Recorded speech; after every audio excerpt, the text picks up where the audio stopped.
Hello everyone, welcome to the September 2018 World War II updates for DCS.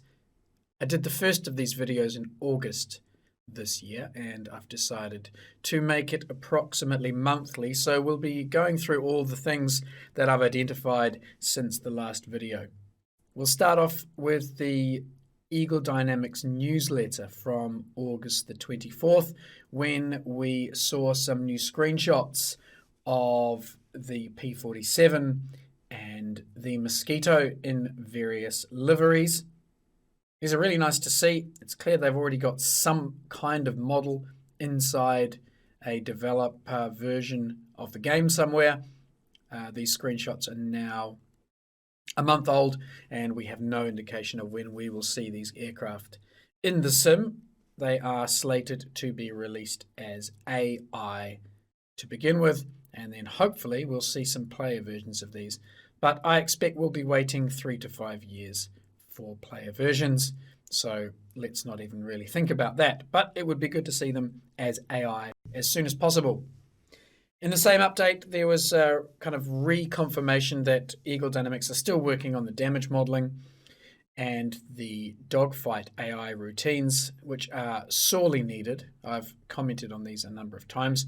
They also mentioned new World War II era maps. Now, this is interesting / perhaps slightly concerning, given that the plane set we have and the plane set we see being developed is essentially a 1944 / 1943 plane set. For the Allies at least. For the Germans, we appear to be having a late 44, early 1945 plane set, also with the ME-262 planned. So I guess the only maps which really make sense is Northern France, Belgium, Holland for the proposed plane set.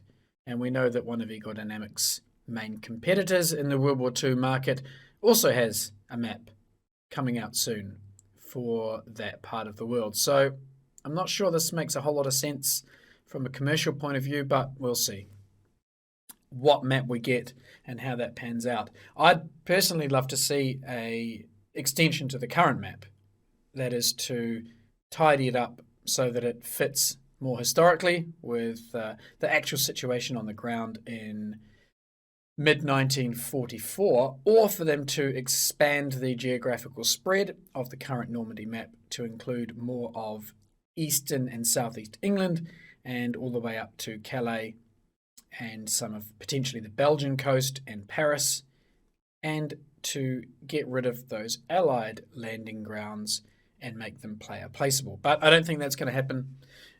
Normandy map kind of seems like it's stuck in a bit of a rut at the moment.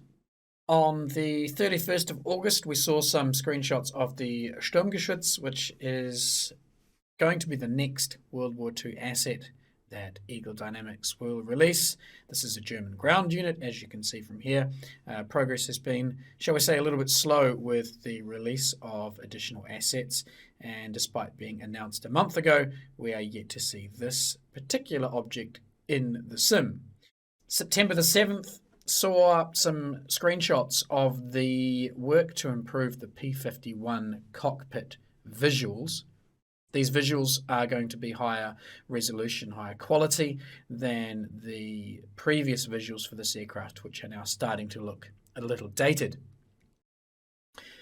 I'm a little bit concerned, though, about the amount of weathering that they appear to be going for with these visuals. The model aircraft they may be using is one that is 50 or 60 years old. I think Eagle Dynamics need to bear in mind that the paint would not have 50 years of wear and tear when these aircraft were sent to the front line in 1944. I would suggest that they should perhaps be basing their visual degradation on a couple of months worth of aircraft use and not 50 years of use. Aside from direct updates to World War II, on September the 24th, Gaming Nexus published an interview with Matt Wagner from Eagle Dynamics, where he mentioned that they were still considering working towards eventually a world map for DCS. For those of us who are World War II focused, This isn't really great news. One wonders how they're going to be able to implement historically accurate sections of World War II mapping if DCS is intent on moving towards a world map.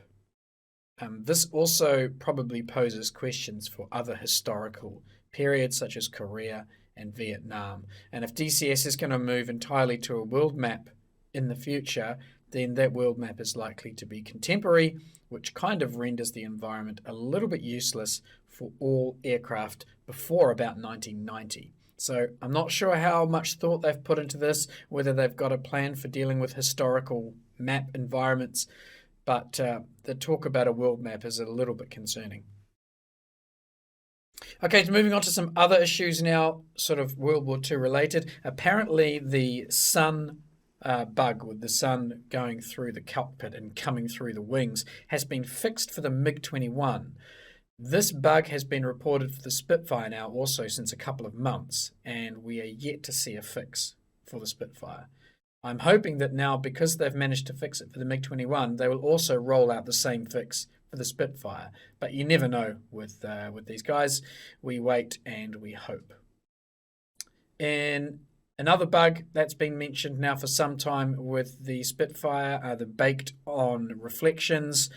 In principle, the baked-on reflections, I think, are a bad idea and they should not be in the sim. However, the Spitfire in particular, the baked-on reflections remain whether the cockpit canopy is open or closed. Even when you open the canopy, you still have these weird baked-on reflections showing. So it appears that they've got a problem with one of the textures showing through even when the cockpit is open. This bug has also been reported for quite some time now, and I'm not sure about how progress is going to come with resolving that issue.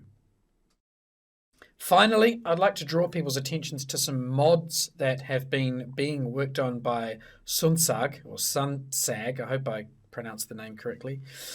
He's put together a few mods with some World War II kind of applicability. One was upgrading his old chain home mod into DCS 2.5, and he's also recently released a small mod which allows more of the World War II assets to be drivable in Combined Arms. This is sorely needed, and if one of the community members, a customer of Eagle Dynamics, can enable this drivability with a mod in his own time, then I would strongly suggest that Eagle Dynamics, who are apparently a professional team with full-time developers, should be able to do this as well themselves.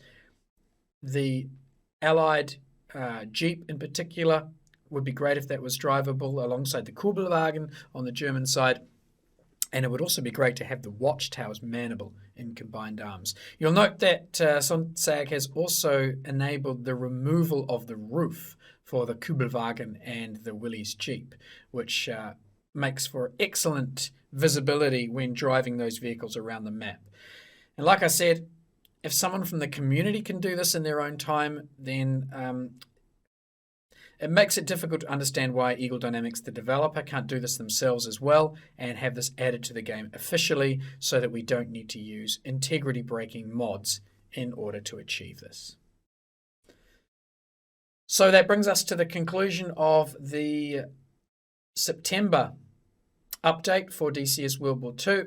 I hope there's interesting content there for everybody, and the plan is to do this again regularly, so we'll see you again in October.